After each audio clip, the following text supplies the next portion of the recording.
Hello les crossfitters. Salut. Aujourd'hui, une nouvelle semaine. On va commencer en piquant bien les jambes et aussi un peu les pecs. Avant ça, mobilité. Amandine, je te les laisse. Alors, même si les jambes vont pas mal bosser, on va focaliser sur le haut du corps et la mobilité des poignets, des épaules. Donc pour commencer, attention à la mémoire, parce qu'il y a pas mal, il y a un petit enchaînement à faire. Donc on se met à quatre pattes, en quadrupédie, les mains largeur épaules, les coudes toujours tournés vers l'arrière. Souvent on est comme ça, donc les épaules ne sont pas à leur place. Hop, et on va faire des petites flexions dorsales, donc on bascule vers l'avant. Ça, vous en avez 8 à faire. Ensuite, vous allez faire des flexions plantaires alternées. Donc là, vous basculez vers l'arrière une fois que vous avez posé le dos de la main dans le sol et toujours les bras bien tendus et en poussant bien le poignet dans le sol. D'accord? Ensuite, là, ça va être un peu plus difficile et c'est là que vous allez vraiment pouvoir évaluer votre mobilité de poignet. On va se remettre en flexion plantaire, cette fois-ci les doigts tournés les uns vers les autres et on va venir avec les épaules au-dessus des mains, fléchir les coudes vers l'extérieur et remonter. Et quand on remonte, on cherche vraiment à tourner les coudes vers l'arrière. Alors, plus vous rapprochez vos mains l'une de l'autre, plus ça va être facile. Plus vous écartez les mains l'une de l'autre, plus ça va être difficile. Et puis ensuite, après, vous pouvez aussi reculer les genoux pour mettre en charge un peu plus vos poignets. Si vous dites que c'est absolument impossible, dites-vous qu'il y a des personnes qui font des pompes à une main comme ça sur les pieds. Voilà. Donc ça se travaille. Mais c'est clair que quand on passe beaucoup de temps sur un clavier, sur son téléphone, sur une souris, on perd toutes nos facultés au niveau des poignets. Donc vous allez faire 6 répétitions en adaptant bien évidemment la charge et l'ouverture des mains en fonction de vos possibilités. Ensuite, vous replacez les mains largeur épaule, les doigts vers l'avant et cette fois-ci, vous faites des extensions de poignets comme ceci. Donc ici, alors le but c'est pas de faire ça, c'est vraiment de chercher à repousser votre poids de corps en enfonçant les doigts dans le sol. Ok? Ça, vous aurez 6 répétitions. Ensuite, ouais, c'est pas fini, hein, donc il faudra peut-être mettre pause la vidéo. Ensuite, on se met en planche. Hop, on engage le centre du corps, on fait des protractions, on descend le buste sans fléchir les coudes et on remonte le buste vers l'intérieur en écartant les omoplates l'une de l'autre. D'accord? Protraction, vous en avez 8. Ça n'est toujours pas terminé. On passe ensuite aux ouvertures d'épaule. Ici, il va falloir un support, chaise, canapé, table basse. On met vraiment juste le bord des coudes, enfin les coudes contre le bord de la chaise. On presse les mains l'une contre l'autre et on va venir ouvrir et chercher vraiment à augmenter l'espace, l'angle d'ouverture au niveau des aisselles. Donc hop, vous allez chercher à ouvrir de plus en plus, toujours en pressant les mains l'une contre l'autre. Vous faites 6 répétitions comme ceci. Une fois que vous avez fini, vous mettez debout, vous asseyez comme vous voulez. Étirement triceps, okay, sans crisper les épaules. 30 secondes d'un côté, 30 secondes de l'autre. Et ça, vous allez le répéter comme d'habitude une deuxième fois. Faites 2 tours et on enchaîne avec l'échauffement. Warm-up maintenant. Vous allez faire 3 tours composés de 10 Spider-Man push-up. On descend, on monte, une jambe jusqu'au coude et on revient. Si c'est trop difficile, vous pouvez évidemment vous mettre sur les genoux. Choisissez l'option qui vous convient le mieux pour faire un mouvement de qualité. Et comme on est bien mobile, donc 10 Spider-Man push-up et 10 front squat, barre à vide ou au bâton. Faites attention à bien ouvrir les coudes sur l'extérieur, engager au niveau de l'ouverture thoracique et avoir la barre qui repose un maximum sur vos épaules. Donc vous allez effectuer un renfort pour le haut du corps. 6 rounds de 5 push-ups mains serrées, donc largeur d'épaule, les coudes le long du corps, on gaine bien, on serre les fessiers, on fait une belle planche bien active si c'est trop dur sur les genoux. Ensuite on va écarter un peu plus les mains. 5 push-ups à nouveau avec prise un peu plus large, pareil sur les pieds ou sur les genoux.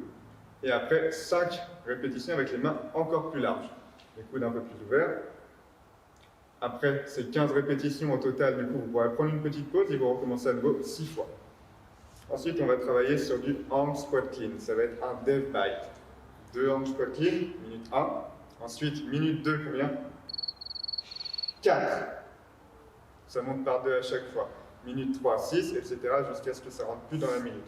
En angle, barre à peu près à 40 kg pour les hommes, 30 kg pour les femmes si possible. Départ au genou, extension, squat clean, on revient, et un deuxième. Voilà, on fait attention de bien descendre sous sa barre, travailler sa chute. Si on drop sous la barre, avoir un beau front track en réception, pas pencher vers l'avant et garder ses appuis bien au sol. Si vous n'avez pas de barre, vous pouvez le faire avec une dumbbell. L'avantage, c'est que comme il y a 2 répétitions à chaque fois vous alternerez. Un squat clean, bras gauche, un squat clean, bras droit. Ensuite, minute 2, 4, minute 3, 6, etc. jusqu'à ce que ça rentre plus dans la minute. Ensuite, après ça, le skill est terminé et on va pouvoir passer au wall. Le wall est composé de squat clean et de hand release push-up. Pour les squat clean,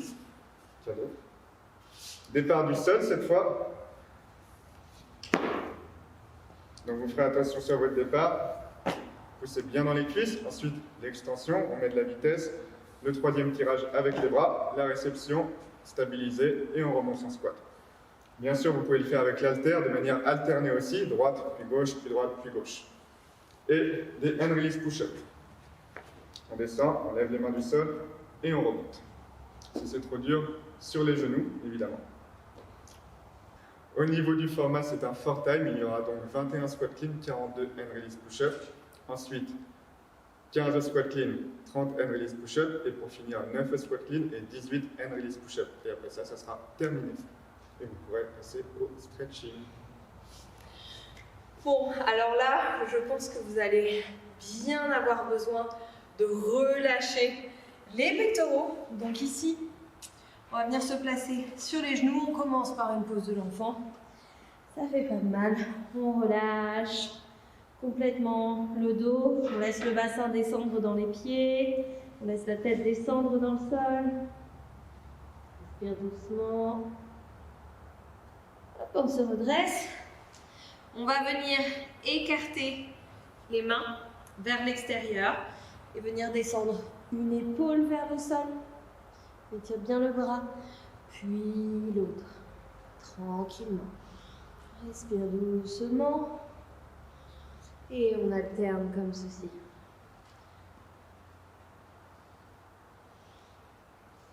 Encore une de chaque.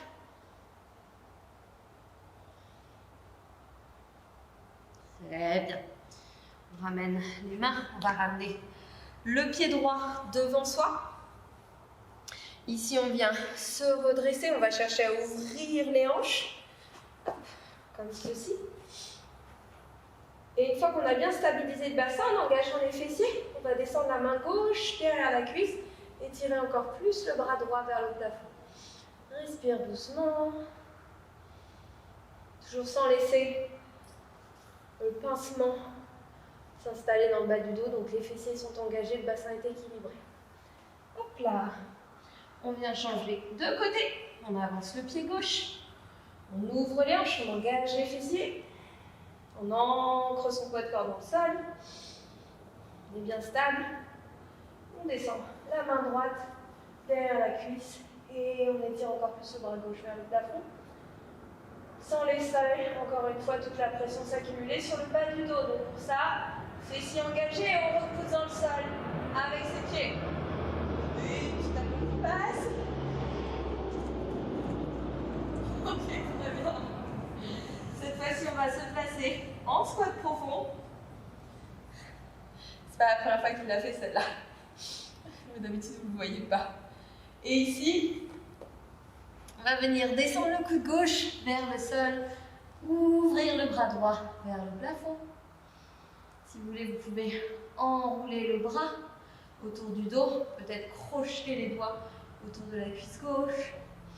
On ouvre l'épaule, on relâche la colonne. Très bien. On change de côté, coude droit vers le sol, relâche le bas du dos. La colonne est longue et on peut enrouler le bras et peut-être crocheter les doigts sur la cuisse et ouvrir encore davantage la cage thoracique. Très bien. On revient, on étire un peu l'arrière des jambes, ça fait pas de mal. Relâche la nuque. Puis les genoux déroulent, dernière petite chose. Évidemment, vous commencez à avoir l'habitude, parce que je termine souvent avec celui-ci, on croise les doigts derrière. Normalement, à force de le faire, vous devriez voir une progression. Et comme d'habitude, plus vous êtes à l'aise, plus vous pouvez rapprocher les poignets l'un de l'autre. On étire à la fois vers le bas et vers l'arrière. Vraiment, on crée l'espace entre chacune des côtes. Respire profondément. Et on relâche. Et bien voilà, c'est terminé pour aujourd'hui. J'espère que oui, vous avez progressé sur les étirements, que vous êtes plus souple et meilleur sur ce domaine-là, qui est important aussi. Merci à toi, Amandine, de partager tout ça avec nous. Merci à vous. Et on se retrouve demain. Ciao.